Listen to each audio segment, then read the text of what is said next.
Welcome to Lamwyk Digital, introduced by moderator Ed Goodchild. Welcome to our first Lamwyk Digital video, where we're going to hear from Alistair Winter, who's, as you know, a well-respected economic strategist and commentator. There's clearly lots to talk about in regard to the economy. He's got some pertinent views about what's happening now, but probably even more importantly, what we can expect to be coming down the pipe a bit later on.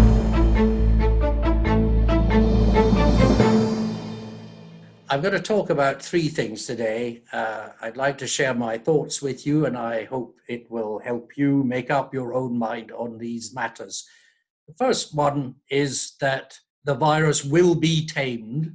The second one is, but this will be at a terrible cost. And less important is that the market turmoil is far from over. Let's start with the virus. And I'm using the word tamed because it's probably not going to be completely defeated. It's not going to go away like SARS did. If you remember a few years ago, that was a big problem.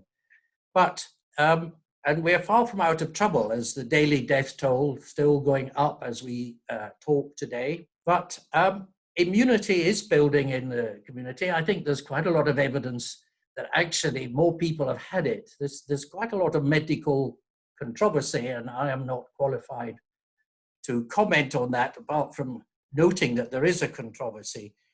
But what we do know is that when any virus like this, a serum is developed fairly quickly, and we're probably talking about a few weeks, which will actually be a cure, not perhaps for everyone, alas, but for most people.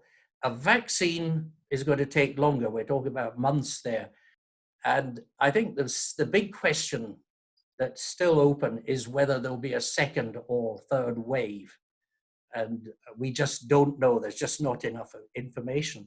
But just to finish on the virus, I think we know how it will end. It's just still not clear when it will happen. The second thing is I want to talk about the cost. Now, there are all sorts of fancy forecasts from everyone, and I'm not big on precise forecasts. To my mind, I like to think of things being very bad or very good. And this one, I'm afraid, is very bad. And in particular, I don't want to talk so much about GDP as about people. There's a chart here. It's on America. It shows that people basically have no reserves. They're going to run out of money very fast. Nearly half of Americans have no reserves, which is a pretty shocking figure. So it's going to be very wide-ranging and affect a lot of people.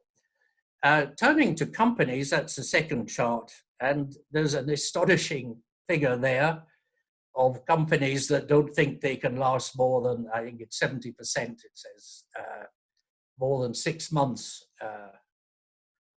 before they run out of, they basically go bust. And this has horrendous implications for sales networks, supply chains, and of course you come back to jobs. So we're going to have no quick recovery. There's no, whatever economists say, you can't make up for, in the developed economies like ours, for the loss of the output in services, and that's chart 4. Again, you can see and this may affect many of you listening, the damage to the professional services sector. The real damage, of course, long-term damage, is to confidence, consumer confidence, business confidence. Consumers won't spend, business won't invest, people won't borrow. And that's really going to cast a big shadow on things. We are talking about years. We're not talking about recession for years, but we're talking about loss of confidence. And that I would expect to feed into markets. There was a first panic reaction when they decided the virus was really going to cause a lot of problems. And this exposed a technical problem on a shortage of dollars. Well, more than technical, but a shortage of dollars. Everyone wanted dollars at once, which caused a great deal of panic in the market. But actually, to give them their due, the Fed stepped up with that. Okay, so it's a bleak outlook short term. What I personally find really interesting is what's going to happen longer term. Debates about the role of the state, social issues, income inequality, public services, and of course, climate change. And the UK, of course, will really have to decide whether it wants to keep talking tough about Brexit. So I'll end on a hopeful note. I'm hoping millennials, many of whom are you listening, and Generation Z, my kids, are going to give us oldies a hard time and demand some real change.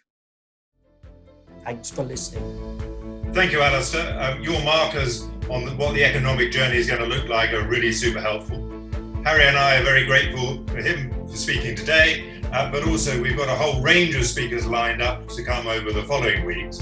And it's probably pertinent also to say a big thank you to Jonathan Booth, who's one of our Lamwyk members, who's been in charge of all the production and direction of this video. Thank you very much. Have a happy Easter.